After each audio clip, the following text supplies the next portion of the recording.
నిన్ను ఎవరైనా బెదిరించారా? నిన్ను ఎవరైనా తిట్టారా? నిన్ను ఎవరైనా భయపెట్టారా? ఇలా అంటూ ఉంటాం కదా. దీన్ని మనం ఈ స్ట్రక్చర్ యూజ్ చేసి ఇలాంటి సెంటెన్సెస్ చెప్తాం. Did plus anyone plus first form of the verb plus subject. ఇది మన స్ట్రక్చర్. ఈ స్ట్రక్చర్ యూజ్ చేసి ఇప్పుడు ఎగ్జాంపుల్ సెంటెన్సెస్ చూద్దాం. నిన్ను ఎవరైనా బెదిరించారా? Did anyone. Did plus anyone. ఇక్కడ వెర్బ్ ఏంటి? బెదిరించడం. బెదిరించడాన్ని threaten. First form threaten. Did anyone threaten you? Did anyone threaten you? ఇలా అడగాలి.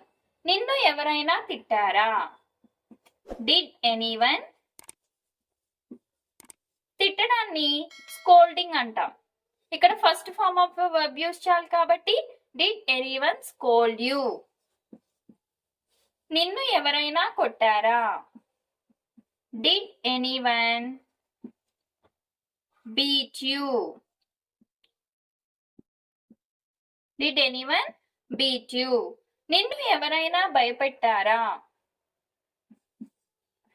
డిడ్ ఎనీవన్ స్కేర్ యూ అనొచ్చు, లేదా ఫ్రైటన్ యూ అని కూడా అనొచ్చు. Did anyone scare you? నిన్ను ఎవరైనా విసిగించారా? Did anyone. విసిగించడాన్ని ఎన్నోయ్ అంటాం కదా. Did anyone annoy you? నిన్ను ఎవరైనా పిలిచారా? Did anyone call you? Did anyone call you? నిన్ను ఎవరైనా అడిగారా? Did anyone ask you? Did anyone ask you? నిన్ను ఎవరైనా రమ్మన్నారా? Did anyone. రమ్మనడాన్ని ask you to come. Did anyone ask you to come? ఇలా చెప్పాలి. Question of the day.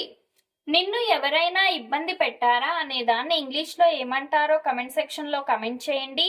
ఈ video కనుక మీకు నచ్చితే ఖచ్చితంగా సబ్స్క్రైబ్ చేసుకొని లైక్ చేయండి మరియు షేర్ చేయండి. Thank you.